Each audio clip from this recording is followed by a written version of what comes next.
to the WhatCulture Gaming Podcast. I am your host, Scott Taylorford, joined by Ash Millman. Hello. And Rich Hudson. Hello. And I asked on Twitter for a bunch of community questions to help spice up one of the episodes for this week, and got a lovely little response, so there's quite a lot to get through. There's also the ongoing controversy around Blizzcon and Diablo and fan entitlement and all that jazz, but we'll get to that stuff. I thought we should warm up on a few questions first. So, from Daniel Shalito, he says, which video game movie are we looking forward to the most? Is it Detective Pikachu or Sleeping Dogs? 100% Detective Pikachu. Yeah, Detective Pikachu. I didn't even know they were doing a Sleeping Dogs movie. I remember hearing rumours about it, and I think that it's literally just going to be like Point Break in Tokyo or whatever. I don't know if you guys have played the Sleeping Dogs game. No. I have not. Oh, you've missed out. It's one of the best open world, martial arts focused open world games.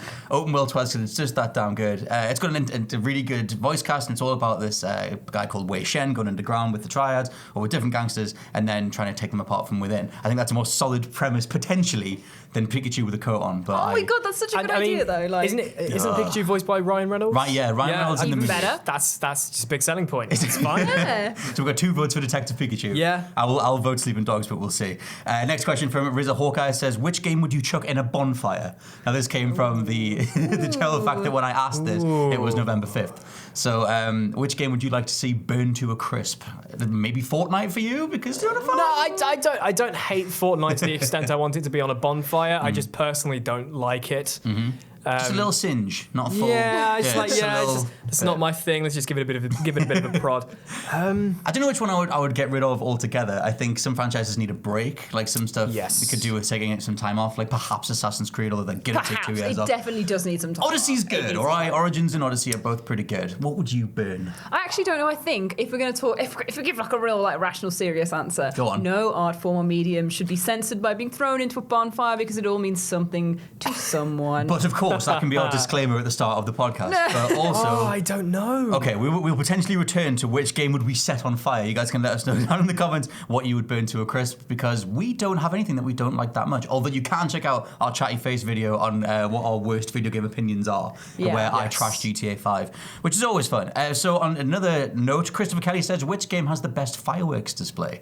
Now, I picked this one because we've just come out of November 5th and the week of fireworks, and I want to talk about Fantavision, which I don't know if you guys remember. It was a launch game on the PS2, and you basically just fireworks went up into the sky and you chain them all together for all sorts of lovely explosions. It looked amazing back in 2001, but the graphics are probably terrible now. But back then, that was amazing. I don't know if you guys have any other firework displays to throw in. I mean, typical me, Roller Coaster Tycoon 3 had a whole fireworks sequence mixer. You could make your own thing. You could upload your own music and make a big fireworks display in the parks. Yeah, nice. That's pretty cool. cool. Do that. Planet Coaster has the same. I've barely touched it in Planet Coaster, but Tycoon 3 has got an amazing fireworks. A fireworks mixer. Yeah. I'm a big fan. You can genuinely you have to place down all of the actual launchers of all the fireworks, and then you have like a big, essentially like a big video timeline, and you pick out all the fireworks, and it shows you how long they are. You put it down on the timeline, you pick which of the launches it comes out of, and you can do it all to music. That reminds me a lot of the creator pyro thing for a lot of the recent wrestling games, where you can specify what you want to go off. And, I guess, it's pretty when. much that same thing. Yes. Yeah. Ash, do you have any particular fireworks displays? Oh, I can't even think. I'm thinking of the Robot Wars game. I don't even think that had fireworks in. It's just all the exploding metal. That was a good display. Sparks for in me. general don't count. It's got to be a specific thing. I liked that. Although there was an old game on PS1 called Bishy Bashy Special, which is a whole bunch menagerie. Isn't that like a WarioWare? Yeah, totally. Lots of little mini micro games. Yeah, and one of the ones in there was a firework chaining thing. So as soon as I started thinking of Fantavision, Boom Boom Rocket is another one that's very similar to Fantavision. But there's that. So Patrick Mulford, I believe is his name, was saying that on the last podcast we talked about Grip, which is kind of like the spiritual sequel to Roll Cage, and said, which other old school hidden gems do we need to know about? So you can pick anything from old school PS1, PS2, because we did recently just do a video on PS2 stuff. We did. That was lots of my opinion on what I thought was great. Yes. The Drakon, the Ancient Skates is one of my favourite PS2 games. It's like this, you play as this sassy woman with a sassy dragon, collecting loads of swords and killing off demons that have come from another dimension, and it is so good. It's called Drakania. Drakon. Okay. Drakn. Like Drakengard, but just Drakon. I was going to say it's not the Drakengard Nier thing. The Ancient Skates. I'm pretty sure it's just Drakon, the Ancient Skates. Okay. But it's so good. It's just so fun. And you go through swamps and have to kill all these frog people, and there's golems with laser eyes. It's just all of the best fantasy things, and you have to be really careful with your potions and your loadout with your swords and get them repaired. I can't think of any of the frog really people, so yeah. I mean, why not? It's good. Bring them up and kill them. Do you have any hidden gems, good sir? Hidden gems. Oh. Or anything that only you... Because sometimes there's a thing like Toy Box Turbos. You pull that off the ether and you need to play this game. That's hidden gem. So the stuff that you might have on Do you your think of Steam like an older one? Because I did one of these for Chatty Faces before, but the Italian Job, PlayStation 1, massively way ahead of its time, way ahead of GTA. In terms of doing like a 3D open world, it was only purely driving. There was no on foot anything or like any weapon combat, but it was a open world driving game set in London, Turin, and the Alps, based on the 1960s movie. Okay. And it was made by SCI, published in the UK by SCI. I remember the budget being quite good. Published in the States by Rockstar. Right. And yeah, it's just a game way ahead of its time. People who know the Italian Job for PlayStation 1 will know what I mean when I'm like, it's a gem. It is an immaculate game for the time. It's very blocky. Like the driving is a bit iffy at times, but for the ambition this game had, it was way ahead of anything else at the time. That's cool. I've recently been editing a list on the website for a bunch of underrated old school RPGs. So there's one called Legaia 2 on PS2. Really old school, like JRPG, like to a fault kind of thing. But I used to like those games. Legaia 2, and there's another one called Grandia. The Grandia franchise is really cool. Not mean anything to anyone who doesn't care about JRPGs, but if you want to dig out, if you're a fan of turn-based combat and you like those sort of like archetypal, like fantasy, you're the chosen one style narratives, then they are two of the best ones that I loved over the years. Next up is from Nathan Paxton. Says, if Sony, Nintendo, and Microsoft got into an Anchorman style back alley brawl, who would win and why? Now, Nintendo have got a hell of a lot of fury behind them at the minute because they're coming back into the game. What do you think? That's true. I think because Sony don't like sharing or playing games, they just like their own stuff. It's going to be a case of Microsoft and Nintendo like doing a cross-platform join-up and just smacking the shit out of it. Sony with, just like in the corner. A nail board, like fighting real dirty, because Sony is like the big hench dude, and these pair are just going to be clinging all over him going, meh. Yeah, I could just see Sony sitting there going, yeah, you do your thing, you two fight it out, we'll just we'll do our own thing in the corner. Yeah. I think that Microsoft, considering their general brand ethos at the minute, is this big lumbering, weighty thing. Like there's only 3 of us in the whole office who have Xbox Ones, but the ones who do are very happy that we do. But the size of the Xbox One makes me think that Microsoft in a fight would be this big lumbering tank thing that would eventually dominate, but might take a few years to get there. The thing is, like you say about what I said about Sony just sitting there doing their own thing. That's kind of what Nintendo been doing all this time as well. Yeah. So I feel like both Nintendo and Sony will be sat there going, yeah, whatever, and then there's Microsoft going, come on then, who wants to go? Who wants to go? I'll take you all on. And there's just Sony and Nintendo sitting there going, yeah, whatever. Are Nintendo the campers of the company space? They wait their time, they bide their time, they always get their shots in. I feel like they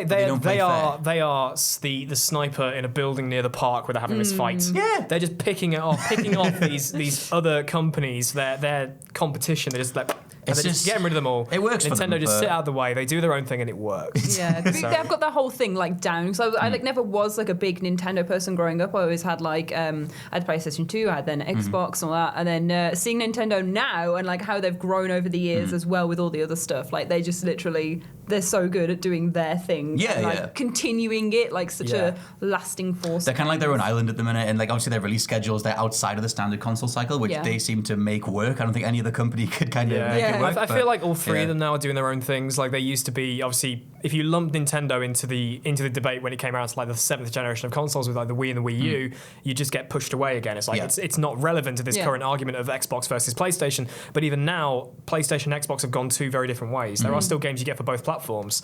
But Xbox is the legacy system, really, isn't it? The one that has the backwards compatibility. Yeah. It's got its massive library of titles still going. And then PlayStation is the one that are like, okay, we've got all the best exclusive games, the best of this generation.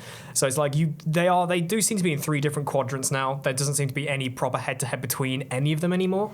No, you're right. Like, not so much. It always used to be Sony versus Microsoft and Nintendo on the side. Obviously, go back over the decades and like that's kind of waxed and waned. But yeah, they're kind of got their own little fan bases now, which is working for Nintendo. Like PS3 versus 360, the only really big thing the PS3 had, in my opinion, is probably the fact that it had Blu-ray support.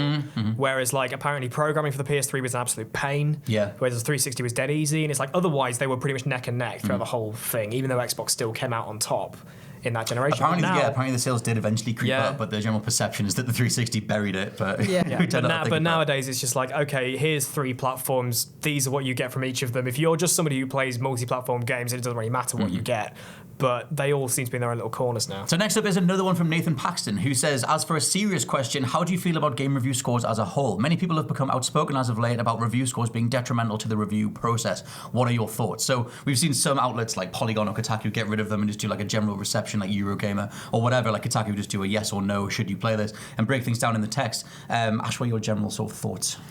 So for someone that's like really into film and star reviews and all that sort of thing, I think they're really easy to just look at and go, okay, well that's the general feeling of this. But what you've always got to bear in mind with scores and with star systems and all that sort of thing is to look at it and go, well, this is a reviewer's opinion. And I think as a reviewer, to get that opinion across, then game scores, numbers, stars are the perfect way of doing that. But that boils it down to an individual opinion. So there's two arguments for it. There's like, yes, it's good for the industry to not necessarily have a star rating. But as for personal preference, I actually really like just seeing, okay, well, this kind of sits around here. It's like when you see a 4 on IMDb, it's like, okay, that's shite. That's rubbish. You're not going to. 4 out of 10, you mean, not 4 out of 5? 4 out of 10, yeah, yes. 4 out of 10. Sorry, I got if Rotten Tomatoes is percents and all that. Yeah. They're all over the place. But yeah, seeing a 4 out of 10, you go, well, I'm not going to invest any time into that. And then you see a 6 out of 10, you think, well, that's kind of up to perception. It's mixed. And then you see an 8 out, well, I've definitely got to play that. So I guess that's the crux of the debate, is that a lot of people only see the review score at the end and then don't dive into the meat of the product and don't give it its full give it its full due. I think you can have both. I think that you can't expect people to give up the time to read a couple of thousand words, but it's obviously really helpful to have more detail and nuance and all that kind of stuff. I like both. I like the cultural weight. You can say that this is a 5-star game or a 5-star product. Like, I think that's worth saying, as opposed to asking people to delve into a full review. I don't know if you've found over the years that you found like not taking in review scores as much or anything. Yeah, I mean, I live by Rotten Tomatoes a lot. Whenever a score comes out, I'm always intrigued to see what the score is. And it doesn't necessarily influence my opinion on whether I'd see a film or not. If I see a film I want to see, I'd go and see it. Yeah. If I see a game I'd want to play, I will go and play it. But it is always nice to have that. You have a rough idea as to how things are, but again, it is all entirely subjective. If you go into a review knowing it is subjective, then you'll come out of it probably better than someone who's just taking this particular reviewer's opinion as fact. Yeah. Like, for example, like earlier in the year, I reviewed Jurassic World Evolution. I feel like I'd review that differently now than how I did then. That's just based on having more time with the game and so on and so forth. But like back then, IGN's review for it was a massive anomaly compared to like everyone else. Yeah. And I think you've always got to take that into consideration, that these reviews will always, you never really know what's going to come out of it, because even with something like Red Dead 2, hype is huge around it, and there must have been a part of you thinking that the reviews could turn around and say this is absolute garbage. I never thought it would get as low as absolute garbage, but everyone assumed it would be like a straight 10. Yeah, it was. But there's always that inherent fear. Yeah. Things like that. But I think people need those scores to really gauge their own opinion, maybe sway things. Like there are times when, especially because I've been doing ups and downs for Doctor Who over the past few weeks, there have been times when I've finished an episode and I've thought, I don't know what to think of it. Like I've got a rough idea, but I really don't know where I sit. And then I look at other people's responses and I go, okay, everything is sort of This is what I think. Thank you, Will, for telling me. It's more just like it solidifies. If I've got all these feelings up in the air, like I don't know where I sit on the X, Y, and Z with whatever, and then you see somebody else say it, and it seems to bring it back to a point. It solidifies everything down again. I think there is that, but I think reviewing scores are better for people who are unsure about a game for themselves. If I see a recommended, it's like, but you're just saying recommended. Does that mean it recommends to me who likes this type of game? Like if I look at, say, if for example somebody reviewed XCOM 2, a game that, because it's like turn-based strategy, it's never really been my cup of tea. But if they say recommended, does that mean it is recommended to me? Because it's just like a general thing. It is just a general yes or no. And again, you get that with review scores anyway. But recommended versus not recommended, it's more black and white than having a score, especially out of 100 like Rotten Tomatoes do. I always like those scores because they're so vast. There is such a difference to see between them all. But I like the idea of having a score there to see. Same. Like, I mean, I'm fascinated in like just, I don't know, like review discourse, nuance, like breaking something down. Like, there's all of that stuff. I think, like I said, I think you can have both. Like, I think it's things like just having base review scores do also help in conversation. Like, the argument against review scores is that it focuses people to go, oh, it's just a 9, and they don't really break down why. But like, because if a whole bunch of people are saying this is a 9 out of 10 game, is it a 10 out of 10 game or whatever, then those conversations come naturally anyway, because it's like, well, actually, I didn't like this bit, and I didn't like this bit, and that's why on the site we do ups and downs. Like, we do the reviews on the channel, and we'll ascribe something like a star rating. And we break things down a lot more on the website too, because that is an easier way to parse out exactly what works and what doesn't about a full thing, as opposed to trying to like crunch it into a number. So yeah, I've always found that stuff to be quite fascinating, but it's the debate will rage on. There's like half of the major gaming websites have ditched review scores. Some of them are still going, so whatever. But with that in mind, we can kind of pivot into the biggest story of the time, which is the thing that happened at BlizzCon. Yeah. So we talked a little bit about this in the office. We haven't done a podcast thing on it yet. But basically, Blizzard went out there and announced a new Diablo, but it was called Diablo Immortal, and it's an app. It's going to be on iOS and Android, and it's just the mobile version of Diablo. Now, obviously, the hardcore Diablo fandom were a bit peeved at such a thing because it wasn't Diablo 4, leading to one person in the crowd getting on the microphone and asking during the event, is this an April Fool's joke? To which the developer obviously said, well, no, it's something we've worked on for a long time. A lot of people booed them, and then the people on Blizzard's side said, well, you guys all have phones, right? And so that didn't really strike the best balance. That wasn't the best response to that question. I think it's worth picking apart. Now, this is a humongous discussion that we'll not have time to do the whole thing for, but the idea being that if you're putting money into a product, how much does the consumer dictate the creative whims of the company? Because just because you have the money that you're preparing to pay, doesn't mean that you can dictate the creative side of it. I wonder how much people need to be reminded of the different boundaries of a specific medium, because this isn't Kickstarter, or this isn't, sorry, not medium, service or whatever. It's like, this isn't Kickstarter. Blizzard are not Kickstarter, and you're not paying for a tech product, like an iteration of a tech product. You're paying for a potential creative work, for good and for bad. They have full creative freedom. How much do you guys think that when you're preparing to pay money, that a certain creative side of a game should live up to what you're paying for, other than just basic technical ability? I think it entirely depends on their openness to community and all that sort of thing as well. If they're a community-based company and they want to do things based on community, then that's again up to them. Yeah. Then they can take things in and say, well, okay, we'll take this. People want to see this. I completely agree, and I think it's absolute nonsense to think you can say, here is my money, make the things for me. If you want to see that thing, you can either wait for it or advocate for it. Yes, say maybe this isn't what I want right now. Maybe this isn't great for me. But you can't just sit there and go, well, I wanted this. Why didn't you make this? Yeah, that's not how anything works. People don't do that. It's a creative process, like you're saying. They own all these properties. They want to do this thing. They haven't even said Diablo 4 isn't happening. It's just coming out at a later time. They've nigh on said it is happening. It's just and that's the thing. I mean, Kotaku, Jason Schreier did a whole deep dive and talked to some members of Blizzard that said actually they were ready to announce Diablo 4 at this event, and they pulled it at the last minute because when they were developing it, it went through a bunch of different directions. Apparently, Blizzard said that wasn't true. Yeah. Oh, really? They responded because to it? obviously, ever since that report came out, Blizzard have been bombarded with these questions. Well, are you going to be announcing Diablo 4? Right. And they said, no, we weren't. Right, okay. I think it was Kotaku said ages ago that Diablo 4 is in development. They just haven't confirmed it yet, but it is being worked on. Yeah, we've seen CVs have been hiring for a new loot-based game. It's okay, it's clearly going to be Diablo. Yeah. I mean, for me, a lot of this boils down to it's a messaging problem. If they'd came out and opened the show with a new Diablo and Diablo 4 teaser, all you need is a logo or something, and then hey, to tide you guys over, we're going to have a go at something new, and here's Diablo Immortal. When Bethesda did Fallout 76, they also sweetened the deal with an Elder Scrolls 6 teaser. Well, that's what I was saying. I was chatting to Rach earlier because I asked Rach about this because obviously Rach is our resident Blizzard Diablo World of Warcraft person, and she's really excited for this game because it is a from what we've seen, it is a full Diablo game just on mobile. I don't know whether they dug deep into any of the microtransaction potential out of all of this, but from what we can see, it looks like a proper mobile game. Because when you say mobile game now, you always think of the whole, it's free, but you get loads of ads unless you pay for it, and there's all these walls. But I remember when I first got my iPod Touch back God knows when, and you could buy games for a few quid, and then you had the game. And it's when games do that, it's amazing because you don't see it very often, and hopefully this is what this Diablo game is going to be, and it is a full-on Diablo game. Obviously, I know that controls and stuff will be different because it's using a touch screen, which isn't for everyone, but it's still a full-on Diablo game. To go back to the funding side of it, because I think this is the potential grey area. Well, I don't necessarily see this as a grey area, but I'm trying to empathise with the people that are infuriated. So it's if you support a franchise over the course of, Diablo's been going for 22 years or whatever. If you support a franchise for that long and you put that much money into it, how much does the consumer that has allowed Blizzard to keep going and try these creative risks, how much is that company then beholden to the consumer itself? Because that's something that you have in the tech industry, and you have it in non-artistic forms, because it's this phone had a broken screen, so that next year I'll pay the money, it'll be the better version, and I'm assuming that they'll have fixed the bug.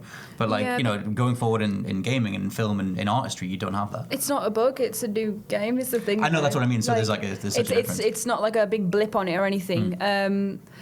It's a real fine line because I don't want to say like, oh, fans shouldn't get anything like for fan service, because fan service is a wonderful thing, and like when they do make things and do like little nods and films and that sort of thing that are related around the fan experience, they are amazing. I think the whole thing with this is just the whole specific situation where Diablo 4 is coming, like it is coming. Yeah. This is just something in the meantime. It's like when you talk about Bethesda, like Elder Scrolls had that Blades or something. Actually, it's very comparable because I said this Rach earlier. That was kind of what I was going to go for. I completely forgot where I was going with my point, but like, at E3, Bethesda turned around and said, "Hey, here's Elder Scrolls Blade. Is a full-on like 3D RPG on your phone," which everyone was like, "Okay, that's really cool," but we know that mobile games don't work that well. So how well is it going to work? But then obviously they sweeten the deal by turning around and saying, "Hey, it is coming. Elder Scrolls 6 is coming." Yeah. And I think if Blizzard turned around and said, "Here's Diablo Immortal," and everyone goes, "Oh," and then, But by the way,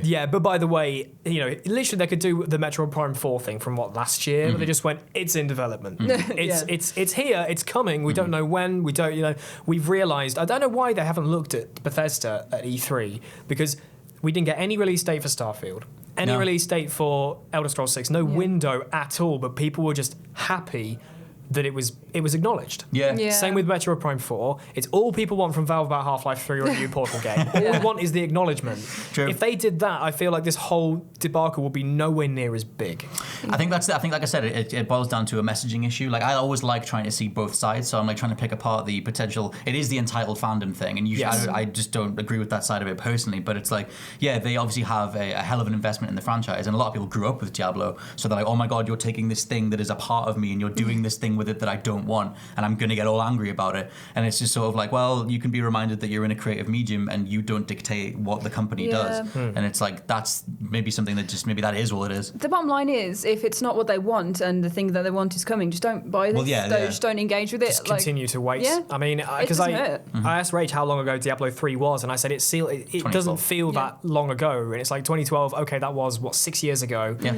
Like, that's 6 years. I know that we're used to annual games nowadays, but like 6 years for a game development wait time doesn't sound absolutely dreadful. I mean, it was like, what, it was 11 But years? it was 12 years between 2 and Right. 3. So it was 2000 for Diablo 2. Right. And then 2012 for Diablo 3. So it's like, you've had 6 years. And I know that might be a long time, but they've still had DLC, I think, last year, apparently. Yeah. It's like, this game is still being catered for. You've still got this. Yeah. I think if you're going to be really difficult about it being on mobile, just take a step back and just thank the Lord that this wasn't Diablo 4. Well, that's the thing. Because it's happened in the past. It's happened a few times in the past where companies gone, okay, here's a big series, it's a really popular series, here's the official sequel, it's on mobile. Well, it happened with Sonic, with Sonic 4 Episode 1 and 2, which were both absolute garbage. Yeah. It happened with Roller Coaster Tycoon. Not Roller Coaster Not Tycoon. Roller Coaster Tycoon, It's but a it happened to them. cherishable thing. It happened to them as well, and it completely flopped. Some of the most egregious examples of that too. That's a really, really good point. Command and Conquer was the new Exactly. Command and Conquer only on phones. The new Dungeon Keeper state only of on that, phones. like when they announced, was it EA's? It is EA's property. Yeah, when they announced that, and everyone they did that really cheesy, like proper esports style thing at With E3. shoutcasters. And, oh god, It was very. it was awful. Everyone just said, like, "What on earth is this?" But that's such a the good thing is, point, though, though. the worst thing about that was the sequel we were getting for that game. Whereas it's like as much as it's not been properly confirmed by Blizzard, you know that Diablo 4 is coming. Yes. If this isn't for you, as you said, just don't buy it. Just continue to wait like the rest of us are for the games that we've wanted for years. We're just still sitting here waiting. I think Elder like Scrolls, I'm still waiting. That's just Half-Life 11. 3. 2025 for Elder Scrolls 6. But I think it's always a push and pull on any creative medium. Obviously, you want to have bankable aspects to the creative work, but you want to take risks as well. And it's an interesting thing to pick apart, like that relationship between a creative and the consumer, because they are always in flux. Yeah. So I think this is a notable boiling over point. It's got a lot of people talking. But whatever, let's move on to something else. This is from Jacob Bove, who says, is there anything you love outside of gaming that you'd love to see turned into a game? It can be music, book adaptation, a movie, a board game, anything. Now, this immediately made me think of Double Fine's Brutal Legend, which was such a good idea. Yeah, the art direction in that game is perfection. It's literally like a look at 80s and 90s thrash metal or metal in general, and just taking that as an art direction, all the different album covers and the different over-the-top personas that metal people have, and putting that into a game. And it looked absolutely gorgeous. First few levels were brilliant, and from there it turned into this terrible this terrible like manually controlling RTS, and it was just a bag. And so So that game, I would have that. Take metal and do something else with metal again, because there's so many caricatures and over-the-top stuff that you could do with metal. And they should do like a really stupid, like Telltale style. This is Spinal Tap, where you're like, what is the most ridiculous things you could do to come out of it? That would be amazing. But like for me.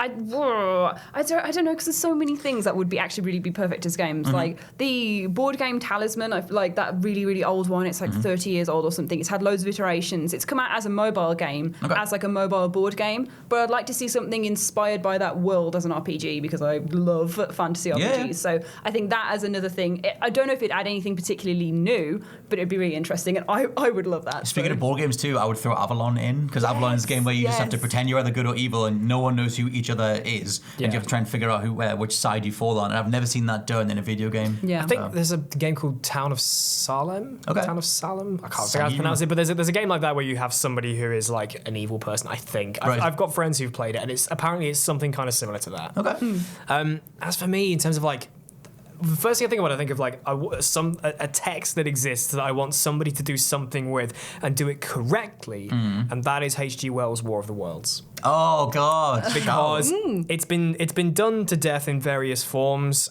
Jeff Wayne's War of the Worlds is one of my favourite albums, both the old one and the new one of all time. I fucking love them. And then they did the 1953 film is my favourite film of all time. Nice. The 2005 Tom Cruise film Can Go Die in a Fire. That's going in the bonfire. It's not a game. Tom Cruise's War of the Worlds is going in a bonfire. It's awful. Oh, I liked it. And they're doing a new TV series. Right. BBC are doing You'll hate that as well. Why are they doing a TV series? Because the thing about that one is it's being based on the original era. Okay. Which they've never done. The audio, the musical version is kind of in the right era, but they've never done like a visual version set in the Victorian era when the book is set. But I've always thought about like a Last of Us style third-person survival game in that universe of the whole thing happening, like a proper narrative version really of that. It's a version really, really gritty, but it's a game you play as the journalist and stuff like that. I mean, it'd be interesting how they could do combat. I mean, they probably wouldn't. They'd probably try and find a way around doing it, like a really immersive third-person game, not so much like a Detroit or a Heavy Rain sort of thing. No, you want something a bit more action-heavy. Yeah, with a bit more. Tentacle. Yeah, it's a bit more kinetic. in the grand scheme of things. Something like that. Maybe. I think it's just I've always had this obsession with seeing that text turned into something that matches the original text, because it's always been taken out of its time, and I'd love to see something like that. And I don't know why it's just come into my head, but I thought a video game in that kind of style, like I see it as a PS4 exclusive that looks really stunning and it's all third person. Like it's I feel like that would work. Kind of like a Days Gone, but like more promising, and also with really cool but the thing is, it actually obviously as the story goes, you start the game before it and you finish the game at the end of it. Like there's no. I know The Last of Us, you just have you've got the jump from the beginning straight through, way past everything. You do each month. Days Gone, I don't know whether that's going to start before the apocalypse or whatever, or we all have to. Yeah, I'd like the idea to be able to play through that, going through the whole events of the book, and I think that'd be really cool. That sounds great. There's another one actually. I'm going to drop it in. I read a creepypasta the other day, which was great. Because it's 2003. Yes, I live on. I mean, have you ever played any like indie creepypasta games? Because they're actually quite good. They are genuinely quite good. I literally live on No Sleep. Like I bloody love No Sleep. But there was this one on there that was about a. If I could remember the author, I would credit the author, but I can't. It was a phone game that was about them hunting down ghosts with their phones. So like it would like procedurally generate all these ghosts and things and like storylines, and you were like a ghost hunter and you had to do like your own documentary, and people would sign into like your live stream. That sounds cool. And they would make ghosts appear in certain locations on your map, and you'd have to go and find it, and like there'd be like a treasure there or something. The story obviously wasn't very nice and it ended badly, but that would be a really cool idea. It'd be like Pokemon Let's Go with ghosts, but also like having to follow like a scavenger hunt with things that happen in real life as well. So it'd have to be, it would be interesting. Kind of like an AR type thing. I like the idea of it. It'd be like a company would have to decide to do it and then do it as events to make it actually work. But I think that would be really cool. Yeah, I mean, there's a lot of seeds in gaming that are heading towards that anyway. Like with Pokemon Go. I mean, even Niantic have gone back to Ingress, which is their other thing they did before. Yes, they've relaunched it, haven't they? Yeah, and it's just like there's lots of elements that bring in social media and stuff like that. So good shout. It's potentially a thing that they could do. Now, that's all the time we have for now, but we'll be back later in the week and next week, and hopefully from then on in. But for now, this has been the WhatCulture Gaming Podcast. I've been Scott, your host, joined by Ash. That's me. Bye. And joined by Rich. Thank you. Goodbye. I'll catch you guys later. Bye. Bye.